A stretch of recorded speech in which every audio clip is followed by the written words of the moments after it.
What's up, guys? This is Flex Wheeler. I'm here at Evzone store. He carries a couple of my products, and also he just started launching my shirts and my hats here. So I'm just here representing him, helping him to do what he's doing already. I go to the Olympia every year, having an opportunity of being able to compete there a couple of times. I mean, you know, the fire's always lit under me, and I love to be able to go and see what the new talent is doing and watch and see what they're doing as far as carrying the sport forward. Well, one way is the prize money. Man, my gosh. But, you know, sports are supposed to evolve, you know, and now that you have the internet and there's always these talk of these matchups, you know, what about this year against this year guy and everything like that. That's great for talk, but the point is records aren't supposed to last forever. They're supposed to be broken.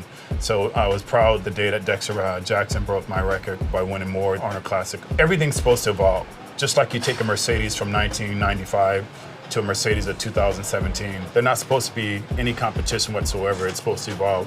And I feel the same way about our sport. And it's continuing to evolve, and I'm proud that what the guys are doing. This is probably one of the best Olympias that I attended to in the audience, because you had at least 10 guys that were trying to fit into 7 slots, and that's normally not the case. Normally it's 3 or 4 guys that you're looking at to win the show possibly, or one person's definitely going to be the victor. But this time, man, I mean, you had some guys that really lit the stage on fire, and it was an honor to be able to watch that.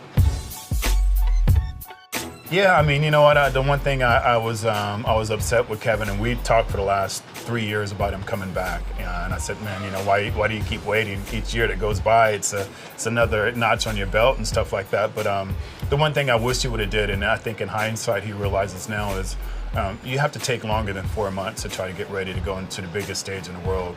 That's like, you know, me and Kevin, we were in our prime, and saying somebody who retired 13 years ago said, hey, you know what, Flex, I'm gonna take 4 months after 13-year layoff, and I'm gonna come back and compete against you. I would laugh. There's no way possible. So, you know, it takes a lot of maturity and hard work to get back to that level. I understand that Kevin has announced that he's gonna come back in 2017, and I expect that he's gonna look a lot better. But, I mean, for him at 52, and what he's whatever to do in those 4 months of training is just beyond, you know, mind-boggling. But what I want him to really do is show what people, what he can really do.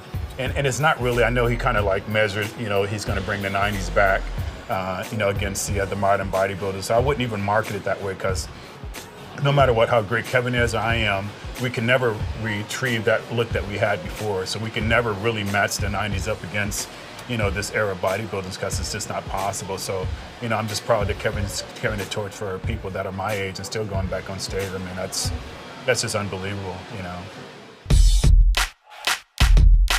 No, I mean, nobody's unstoppable. Anything can happen, you know, but the way I look at it is it's presence over the other person. And then it's such a subjective sport. You have people who are down below judging you, and they could all think differently. And the thing is I can give you an analogy. Say a beautiful girl walked through the door and she was a twin, both of them identically twin. For some reason, you're going to be more attracted to one than the other. Now, for the sake of it, they're identical. But my perspective on what I see in one person might be different than my buddy standing next to me likes a girl on the right. Now, they're identical for the sake of that. So that's the way bodybuilding is. It's a subjective sport. And at the end of the day, no matter what, listen, one person's gonna walk away happy as hell, and the other person's gonna walk away, everybody else is gonna walk away pissed off, because nobody goes into a show trying to be last or second. You know, we go into a show and we look at, you know, first place, and then that's it. When I competed, I looked at it as, listen, there's first place, and then everybody else is taken last. So you're not gonna be happy about that. Nobody goes in there to be second. So at the end, you know, it's gonna be one person who's gonna party like, you know, it's 1999, and everybody else is gonna be pissed off.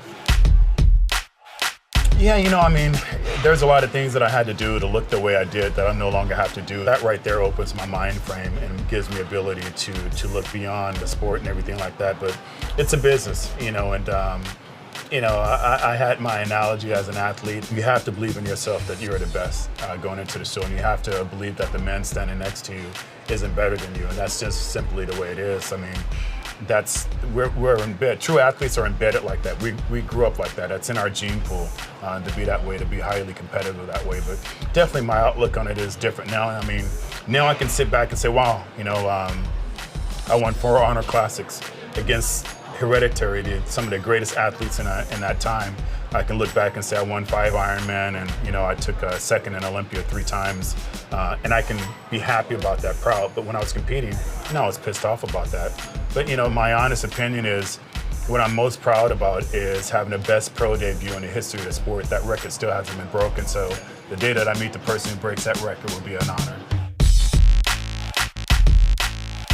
You know, he has a chance because he's younger than all of us competing in sport. Not only is he younger than all of us, he actually has less mileage on his body than all of us did. I mean, I probably competed over 400 times as an amateur in the AAU before I even got into the NPC, and then competed probably another 3 or 4 years in the NPC before I turned pro.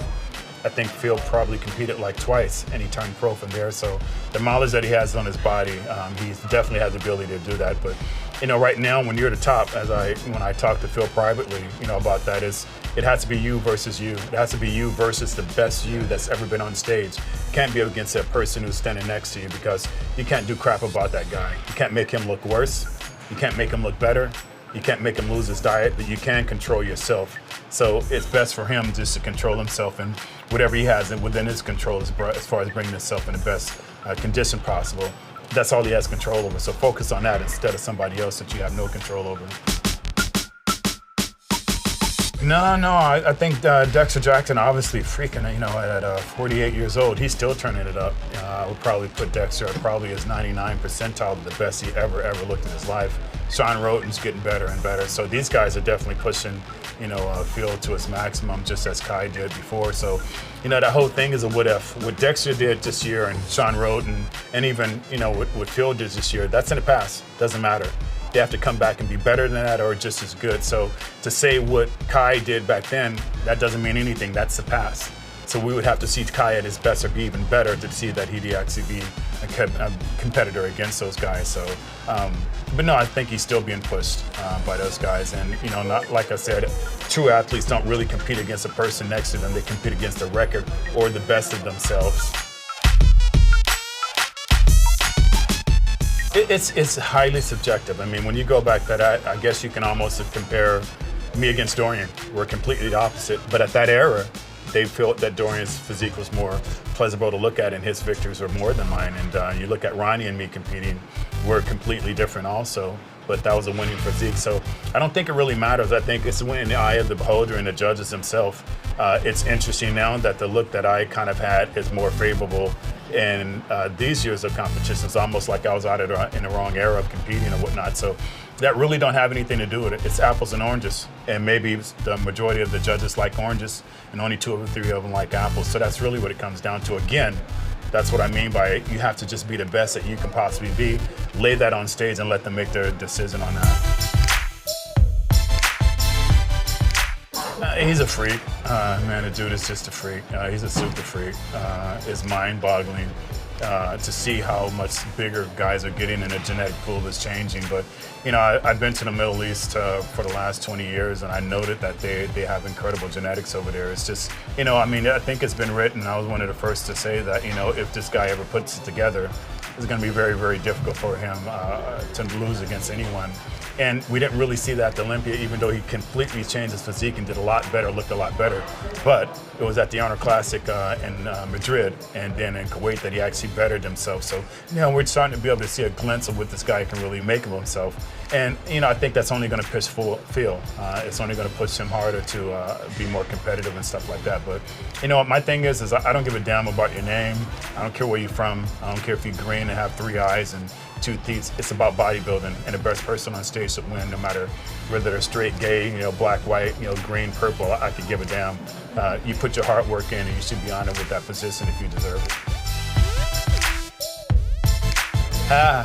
You know what? I mean, you never know. I'll keep that out there. I just recently started training pretty hard, like 2 months ago, you know, because, again, internet and YouTube and everything is so big now. You know, it's not only good to have a name, but to also resemble the look and everything like that. So I'm going to keep that in my thoughts. But all I can say is definitely if I come back, I'm going to put more than 4 months into it. It'll be a year. So we'll see what happens at the Olympia next year. Let me tell you something. I love when Asians are skinny and they're goth. Latin is my favorite flavor, but every once in a while, you know, you gotta do a little Asian food. You know what I'm saying? So anyway, me and this Asian chick, we kick it off really well. You know, we're swapping spits, we're making out, we're having a really good time. And she says to me, let's go, let's get out of here. So we're gonna go home to do the hibbity dibbity, but before we do this, We're gonna stop and get something to eat. She wants to get something to eat. So she tells me, I'm a vegan. And I said, hey, that's your problem, that's fine. We'll get pizza. I don't give a shit, because eventually you're gonna be eating my sausage anyway.